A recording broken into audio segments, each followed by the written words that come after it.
In 1987, I moved back from Ohio to D.C. and enrolled in Eastern High School and did...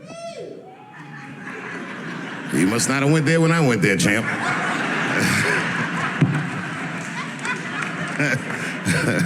Those were tough times, is the way I remember it.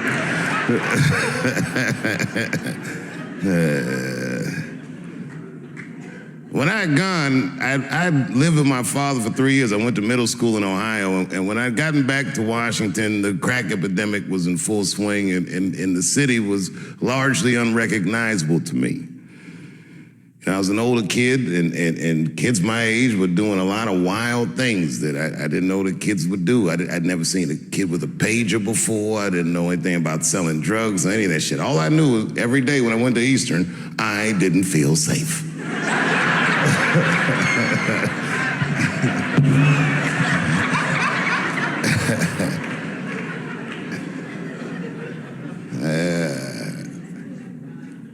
I'm a quiet guy.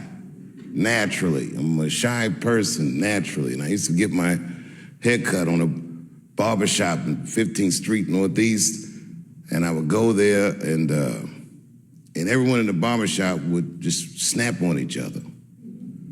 And I'd sit in the corner, and I'd watch everybody and just listen to all these jokes. The guys were funny as shit, but one day, after a few weeks of going there, getting my hair cut, they turned the jokes on me.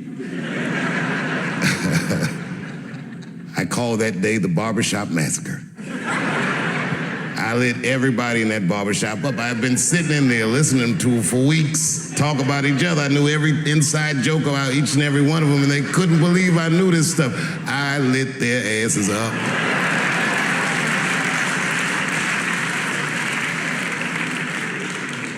And from then on in the neighborhood, people kind of like me. Oh, this guy, he's pretty funny.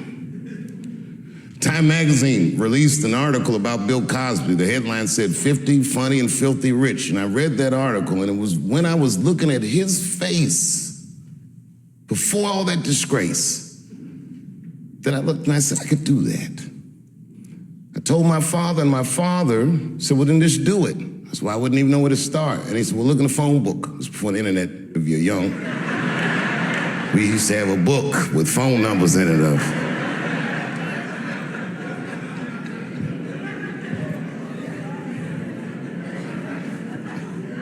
My father found for me the local comedy club in Washington, D.C.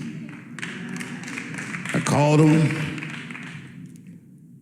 I found out when open mic night was, and I started to go there on Tuesday nights, just watch.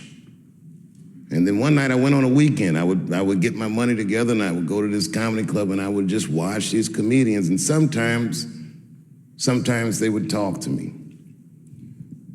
And I told one of the comedians after a show one night, I said, man, I really want to try to do this. And he said, well, he said, if you want to be a good comedian, you should know how to act. I said, why? He says, he didn't explain it. I said, okay, and I told my parents, and this is how I came to find out about Duke Ellington, my mother. She said, there's a place you can go where you can learn to act right here in Washington. It's a high school. I said, you mean I would get out of Eastern?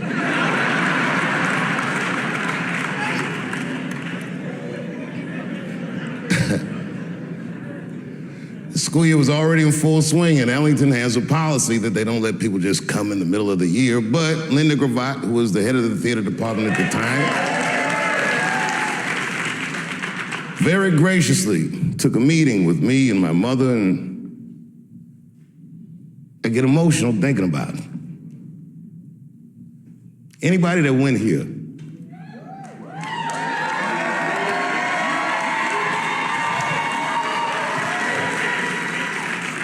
remember what it was first like when you first walked through the door? And it was in the afternoon, and everyone was in their arts classes, and the girls had tutus on, and everyone was weird and walking around the hallway like you weren't sure where anyone was supposed to be, and you could hear people practicing their horns and shit all through the hallways.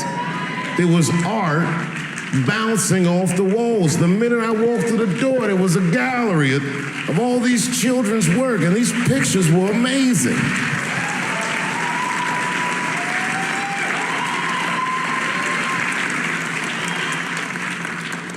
My first thought, when I walked through that door, I'm not good enough to be here, I'm sure.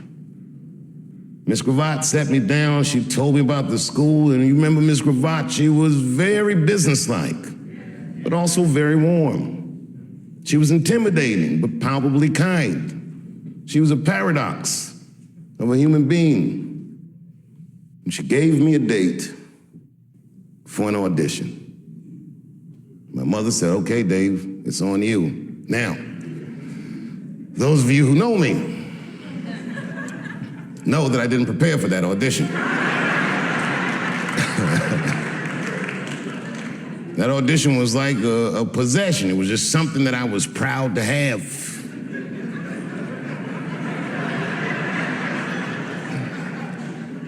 But as the days got closer, I'm like, oh my God, I gotta get something together. I didn't even know how to do an audition. I'd never done it before. So I went, I said, what do I need? They said a monologue. So I looked up monologue. And I went to the library, the MLK library, this huge library, so I gotta find something. And I found a piece in one of those yellow script books. It was a monologue by Mark Twain called The Judge's Spirited Woman. I learned it in a night. You know, it was not hard for me to memorize things. The next day, it was a Saturday, I think, and I came to the school, and they auditioned in what used to be this room, the original theater at Duke Ellington School of the Arts.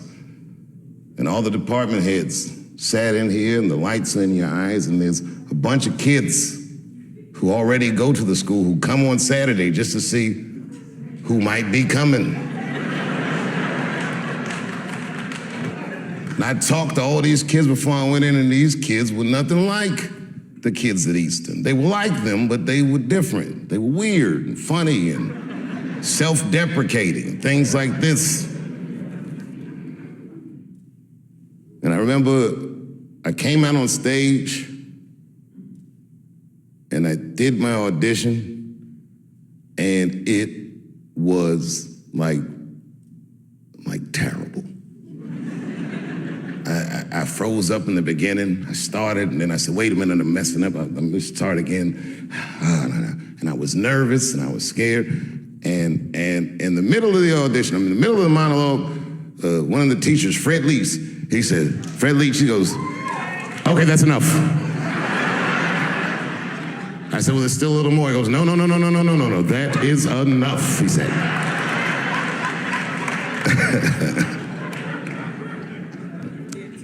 And I can't tell you, like, I was crushed. Without saying his disapproval, I knew it stunk. And I was right. When I walked in here, I knew I wasn't good enough to go to this school. And I thought to myself, fuck this school, that's stupid anyway.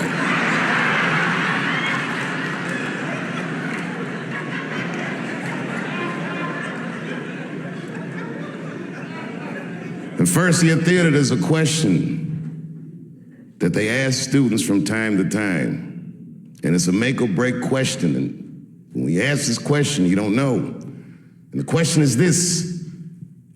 They say, why do you want to act? Now, if you say anything like, I want to be a star, you're not going to get in. I didn't know that. And I figured I already blew the audition, so I told him the truth. He said, why do you want to act? I don't. That's what I said. And they said, well, then why are you here? I said, because I want to be a comedian, and some comedian told me that if I want to be a good comedian, I need to learn how to act. And teachers look at each other and go, thank you very much, and I left. And I was walking down the hallway, kicking rocks.